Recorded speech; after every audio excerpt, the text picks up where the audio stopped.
دیکھا ہوگا کہ ہمارے کچھ نام نہاد دانشوروں نے اور کچھ ایسے لوگوں نے جو کہ مذہبی پیشوائی یا مقتدائیت کے بھی مدعی ہیں،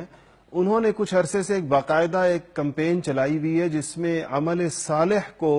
بنیاد بنا کر ایمانیات کا انکار کیا جاتا ہے۔ اگر کسی بندے کے بارے میں پتہ چلے کہ اس کی زندگی اچھے کام کرتے ہوئے گزری ہے، خدمت خلق کی ہے، اس نے کوئی تنظیم بنائی، اس کے ذریعے سے اس نے دکھی انسانیت کی خدمت کی ہے، بھوکوں کو کھانا کھلایا ہے اور اس نے مریضوں کا علاج کیا ہے، تو پھر باقاعدہ یہ سوال اٹھایا جاتا ہے کہ کیا یہ بھی جہنم میں جائے گا؟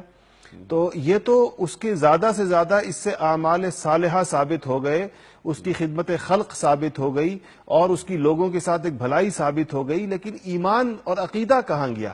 اور یہ کہا، اس کے ذریعے سے باقاعدہ یہ ترغیب اور یہ تعلیم دی جاتی ہے کہ عقیدہ اللہ جل شانہ کی توحید کو ماننا، رسالت اور اس کے نبیوں کو جیسے جو ان کا مقام اور مرتبہ ہے اس کے مطابق اور جتنے وہ ہیں ان سب کو ماننا، گویا یہ کوئی ثانوی چیز ہے، اور اصل چیز یہ ہے کہ انسان جو ہے وہ انسانیت کی خدمت کر لے، کچھ لوگوں کے ساتھ بھلائی کر لے تو وہ جنت کا مستحق ہو جاتا ہے۔ یہ بات آج کل یہ ہماری جو تعلیمی ادارے ہیں وہاں پر بھی، میں خاص طور پر سوشل میڈیا پر ہم دیکھتے ہیں اور بہت زیادہ کثرت کے ساتھ دیکھتے ہیں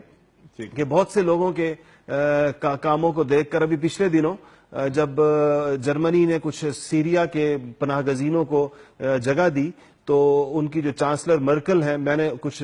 سوشل میڈیا پہ دیکھا کہ بعض دانشوروں نے لوگوں سے پوچھا ہوا تھا کہ کیا مرکل اتنی بڑی نیکی کرنے کے بعد کہ اس نے اتنے لوگوں کو، ہزاروں لاکھوں لوگوں کو اپنے ملک میں در بدر پھرتے لوگوں کو پناہ دے دی، کیا اب وہ مرکل جنت میں نہیں جائے گی تو اور کون جنت میں جائے گا؟ تو اگر فلانا، اسی طرح پہلے ایک زمانے کے اندر ہمیں یاد ہے مدر ٹریسا کے حوالے سے بہت کہا جاتا تھا، کسی اور کے حوالے سے، تو یہ ایک سمجھنے کی چیز ہے کہ اللہ جل شانہ کا مطالبہ کیا ہے۔ اللہ کے ہاں پہلی چیز، جو پہلا مطالبہ ہے انسانوں سے، وہ ایمان کا ہے، اور ایمان ہے تسلیم کرنے کا نام ہے، اللہ جل شانہ کی وحدانیت کو تسلیم بھی کرنا ہے اور اس کا اقرار بھی کرنا ہے، اور ماننا بھی ہے اس کو، اور اس کا اقرار بھی ہو، تب جا کر جو ہے وہ انسان مومن ہوتا ہے۔ اس کے بعد اس کے اعمال صالحہ، اس کے نیک کام، اس کے بھلائیوں کے کام، اس کی عبادات، وہ اس کے اکاؤنٹ میں جمع ہونا شروع ہوتی ہیں، جس کا آخرت کے اندر اس کو اجر اور صلہ ملے گا۔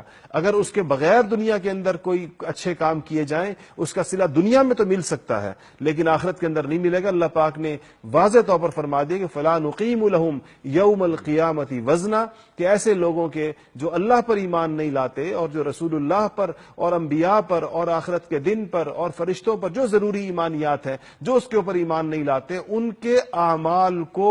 وزن دینے کے لیے ہم نے روز قیامت تو کوئی ترازو قائم ہی نہیں کیا، ہم نے تو کوئی ترازو کھڑا ہی نہیں کیا جس میں ان کے اعمال تولے جائیں۔ وہ اعمال ظاہر بات ہے جو اللہ کو نہیں مانتا، اس کے رسول کو نہیں مانتا، تو اس نے یہ کام دنیا کے اندر کیے، دنیا کے لیے کیے۔ اللہ کو تو اگر کے لیے کیے ہوتے تو اللہ کو پہلے مانتا پھر اللہ کے لیے کرتا، تو جب دنیا کے لیے میں کیے اور دنیا کے لیے کیے تو اس کا جو صلہ ہوتا ہے وہ دنیا کے اندر ہی مل جاتا ہے، اور